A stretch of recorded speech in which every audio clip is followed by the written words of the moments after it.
ತುಂಬಾ ಹೊತ್ತಿನಿಂದ ನಡೀತಲೇ ಇತ್ತು. ದಣಿವು ಅಡರಿಕೊಂಡಿದ್ದಿರಬಹುದಾದ್ರೂ ಹೆಜ್ಜೆ ಸೋತಿರ್ಲಿಲ್ಲ. ಅವನು ತನ್ನ ಎರಡೂ ಕೈಗಳನ್ನ ಪ್ಯಾಂಟಿನ ಜೇಬ್ನಲ್ಲಿ ಇರಿಸ್ಕೊಂಡಿದ್ದ. ಅವಳು ಬಿಗಿಯಾಗಿ ಎದೆ ಮೇಲೆ ಕೈ ಕಟ್ಕೊಂಡಿದ್ಲು. ಮಾತು ಇಬ್ರಲ್ಲೂ ಮುಗಿದಂತಿದ್ವು. ಅವರನ್ನ ಈಗ ಕಾಡ್ತಾ ಇದ್ದಿದ್ದು ಶಿವಮೊಗ್ಗೆಯ ದಟ್ಟ ಚಳಿ ಮತ್ತು ಸಣ್ಣ ಕರಳನ್ನ ಆಗ್ಲೇ ಅರ್ಧ ತಿಂದು ಹಾಕಿದ್ದ ಕೆಟ್ಟ ಹಸಿವು. ಇನ್ನೇನ್ ದೂರ ಇಲ್ಲ, ಶಿವಮೂರ್ತಿ ಸರ್ಕಲ್ ದಾಟಿದ್ರೆ 5 ನಿಮಿಷದ ನಡಿಗೆ. ಅಲ್ಲಿ ಕಾಣ್ತಾ ಇರೋದೇ ಸರ್ಕಲ್ಲು ಅಂದ ಆ ಹುಡುಗ. ಅಂದ್ಲು ಹುಡುಗಿ. ಮಾತನಾಡಲು ಶುರು ಬಿಟ್ರೆ ಚಳಿಗೆ ಹಲ್ಲು ಕಟಕಟಿಸುತ್ತವೋ, ಹಸಿವು ನೆನಪಾಗ್ಬಿಡುತ್ತದೋ, ತಾನು ಯಾವುದಕ್ಕೆ ಹೆದರ್ತಾ ಇದ್ದಾಳೋ ಅವಳಿಗೆ ಖಚಿತ ಇರಲಿಲ್ಲ.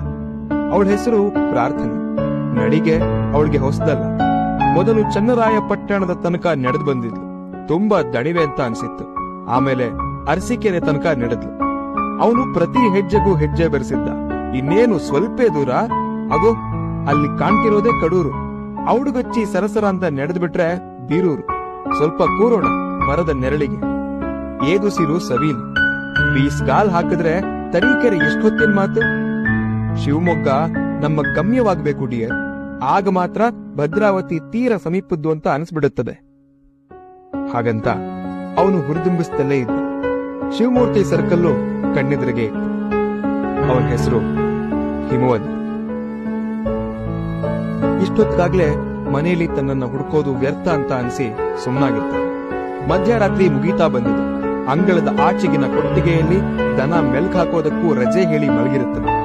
ಮನೆಯೊಳಗಿನ ಒಳಮನೆಯ ಕಂಬಕ್ಕೆ ಅಮ್ಮ ಆತು ಕುಳಿತೆ ನಿದ್ರೆ ಹೋಗಿರ್ತಾಳೆ. ಅಪ್ಪ ಎಲ್ಲಿದ್ದಾನು? ಅಟ್ಟದ ಮೇಲೆ ಅಣ್ಣ ಅತ್ತಿಗೆ ಮೇಲೊಂದು ಕಾಲು ಬಿಸಾಡಿ ಮಲಗಿರ್ತಾನೆ. ಪಕ್ಕದ ತೊಟ್ಟಿನಲ್ಲಿ ಮಗು ಕೊಸ.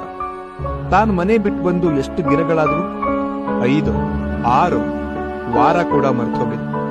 ಹಿಮವಂತ್ ಹೀಗೆ ಹೆಜ್ಜೆ ಬೆರೆಸಿ ಜೊತೆಗೆ ನಡೆದೇ ಇದ್ದಿದ್ರೆ ದಾರಿಯಲ್ಲಿ ಎಲ್ಲೋ ಕುಸಿದು ಮಣ್ಣಾಗಿ ಹೋಗಿರ್ತಾ ಇದೆ ಅಂತ ಅನ್ಕೊಂಡು ಪ್ರಾರ್ಥನೆ.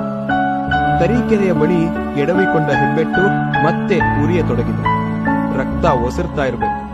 ಬಲವಂತದಿಂದ ಕಾಲು ಎಳೆದ್ಲು ಪ್ರಾರ್ಥನೆ. ಅವನು ಅವಳನ್ನೊಮ್ಮೆ ಅಕ್ಕರೆಯಿಂದ ನೋಡಿ ಜೇಬಿನೊಳಗನೆ ಕೈ ಬಿಗಿ ಮಾಡಿಕೊಂಡ.